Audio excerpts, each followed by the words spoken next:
I'm Terry Hershey, and I wrote a book on sanctuary. And the reason I wrote the book was actually quite selfish. It's because I need sanctuary in my life. But I'm glad to share that with people around me. And what I have found is that people with very big hearts doing wonderful things in the world are often overwhelmed by pressure, busyness, and stress. And we need to be advocates for one another, to step away from that for sanctuary.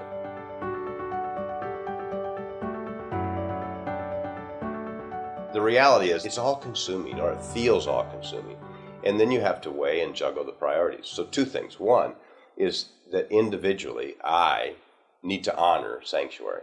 And I'm honoring it not just as a selfish thing. I'm honoring it because it allows me to replenish. And if I'm replenished, I can give from a place of replenishment, whether it's ministry or relationship or parenting or whatever it is. So that's number one. But the second thing is just the culture that we work in. Because what I have found is that very often, especially in a parish culture, we actually create a place that doesn't have sanctuary, which is ironic, you would think, because the word sanctuary is in our facility. But so the culture has to allow for it. In other words, we have to say to each other, you know what, that's enough. We're closed now. It's sanctuary time now. Or you need sanctuary now. Or I need sanctuary now. And so if we honor that with each other, then that's what makes the difference.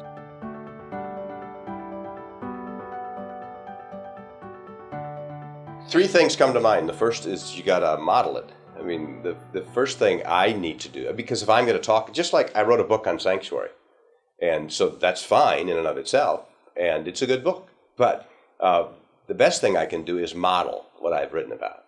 So if I'm going to talk about sanctuary because the parents who bring the children to the classes, etc., their life is busy. The kids' life is busy. The family life is busy. So it's already chock-a-block full. And so, but if they see me modeling it, that's number one. Number two is we talk about it. Do we talk about the kind of culture we have here, which honors busyness over the possibility of replenishing through sanctuary? And sometimes we do. So is that a conversation? And you know what? You can have this conversation with kids, because kids get this. And they understand this in school, where they're being asked to have wall-to-wall in their life. And so what does it mean for them to breathe, to step back, to find sanctuary? And kids have very frank, open conversations about this. And they see it with their parents, too. So that's number two, is we have conversations about it. And the third thing is that we find places to honor sanctuary, even if it means in the group or the class, I mean, I know it's not a parish, but I know one school, they begin and this is with young kids, really small kids. They begin the class with a moment of silence, and they were said, they were told, you're crazy. This is nuts. You see the age of these kids, like 7, 8, 9. There's no way. So the first week or two, the kids are all over the place. And after a week, the kids are like, oh, this is pretty cool.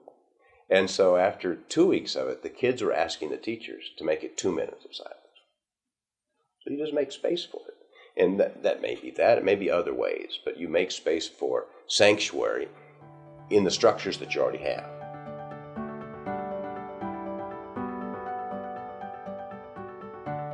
My son is 17. Kids of his age, and not especially and kids younger than him now, essentially are raised on the screen. I mean, that's their entire life. And so even my son, his high school, all of their homework is done on computer, and it's all screen time. And so, while technology is good in that sense, the unfortunate thing is that because of that, there's a disconnect. There's a disconnect with people, and there's a disconnect with the natural world, And so, my son, for example, rides a bike. That's what he does. And so after school, he rides a bike for 5 miles in a big park, a big open public park. And so that my son would never say the word sanctuary, or he would never call it a sanctuary, And he would say, Dad, let's not talk about that. But my son finds something in that is replenishing. There's the words again: replenish, renew, nourishes. More than ever, we need the permission to find sanctuary. I encourage you to look for the resources. Buy my book, Sanctuary, Creating Space for Grace in Your Life, or go to my website, terryhershey.com, or go to Loyola's website. There are lovely resources that allow us the permission for nourishment, renewal, and replenishment. Have a great day.